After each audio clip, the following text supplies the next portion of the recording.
गुरु बिना प्राप्त न होई जेते विधि कले मध्य अज्ञान ग्रास होई। श्री गीता ज्ञान सारण नामक एक पुस्तक जहाँ संत शब्द द्वारा हेछि तार किछि अंश वाणी जहाँ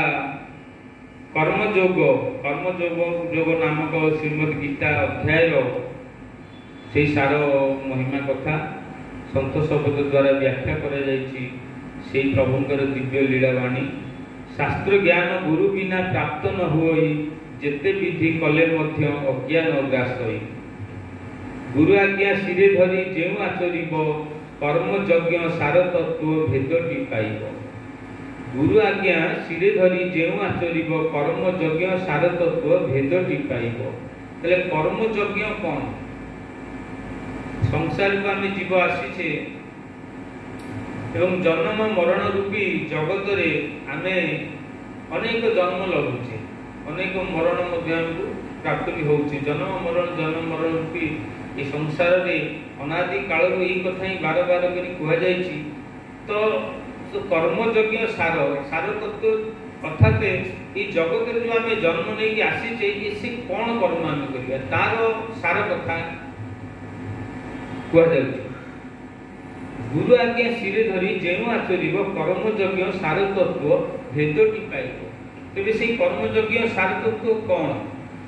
साधारण भाव में आम तो जगत रे जीव जो जन्म नहींचे चाहे आम मनीष हो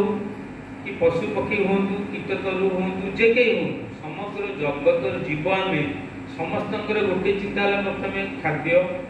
आहार एवं आहार निद्रा शयन आउ कहला मैथुन जहाँ आम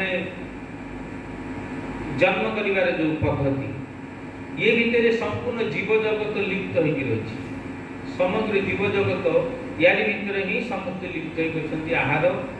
निद्रा एवं मैथुन ये तीनोटी कर्म होची मूल प्रकृति जीवर।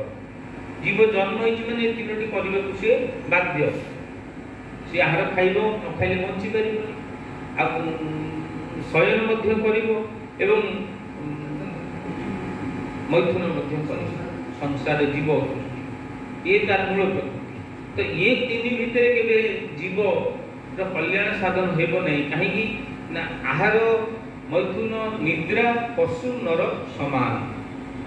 आहार निद्रा मैथुन पशु नर समान। शास्त्र एक कथा कही जे पशु जो काम करती जदि मनीष से ही काम केवल कला ताहले से मनीषर उद्धार केमती हो से मनीषर मंगल केमती हो से मनीष बोली केमती प्रमाण पाइबा। जो मनीष शब्द कहले से मानव बोली केमती प्रमाण हो से तो गोटे पशु भी तो से काम कर। तो ये बुझीबार कथा ये जानिबार कथा ताले आमे मनीष अधिक कौन करूछ अधिक कौन पे आम दुर्लभ मनीष जन्म कर। तो सही कर्म जो कर्म कले आमे ए जो जन्म मरण रूपी ए जो आहार निद्रा मैथुनर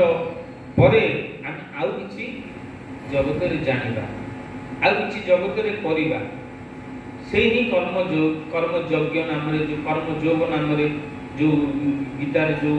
व्याख्या करा जायछि से कर्म विषय आम जानिबा जे आम कौन पाए जगत को जन्म होगी आसीचु आमर कर्म कर्तव्य कौन।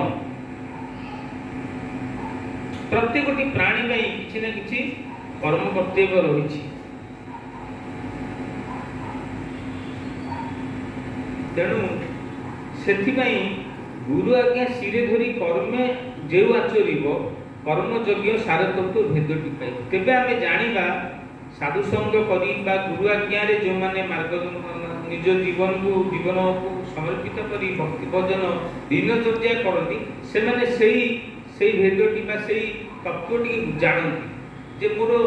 दिनचर्या कौन। प्रथम आम सकाळु जेतेबेले आमर निद भांगिला आम सेउडू आरंभ होइगला गुरु आज्ञा। जब आम गुरुंकर शरण अच्छु गुरु को मानिक जब आम जीवन चर्चा करूँ आम जो प्रथम निद भांगी गला से आरंभ होगा गुरु आज्ञा पालन। सेटा आम उठिले नाम जप प्रार्थना भल मंद साधन भोजन नित्य निजर व्यक्तिगत नित्य कर्म एवं सांसारिक जो माने सांसारिक उपार्जन आम दरकार निजर पिला छुआ परिवार चलने से कर्म भी कर्म पुणी से कर्म आम पुणी संध्या बेले जिते आम घर फेरिले पुणी जो कर्म अच्छी नाम जप प्रार्थना नित्य सकाळ संध्या दुई टाइम निहाती ये सब आमर धर्मर कथा रही आदि काल आम आजिकल आम करूनी घरे घरे बसिकी प्रार्थना करवा कि जप ध्यान करवा ये सब घरे बंद हो गला माँ मैंने निजे करूना कि पिला शिक्षा दौना बेसी धूप टे बुले आम रखिदे से कौन संभव ना पिला पाखे आम बसवा गुरु वंदना जहाँ प्रार्थना जी विधि रही करवा एवं आम परिवार समस्ते पिला छुआ बस करें से पिला देखिले शिखिले गीता भागवत पढ़ा धर्म ग्रंथ पढ़ा अनुष्ठानिक पुस्तक धर्म ग्रंथ पढ़ा ये सब टिके टिके टिके टिके आम नजर दवा ताकू निज परिवार भितर आलोचना करवा खाली जे पढ़ीदे हेनी ताकू आलोचना करवा कौन पढ़िले कौन कर्म करवा ताकू भी जानिबा एवं कर्म रे करवा खाली जे पढ़ीदे हेनी पढ़ा सहित ताकू आम परिवार भितर आलोचना करवा से अनुसार आम कर्म को करवा ताहले जीवन रे गोटे आमको प्रकृत शांति प्रकृत सुख प्रकृत ज्ञान आमको प्राप्त हो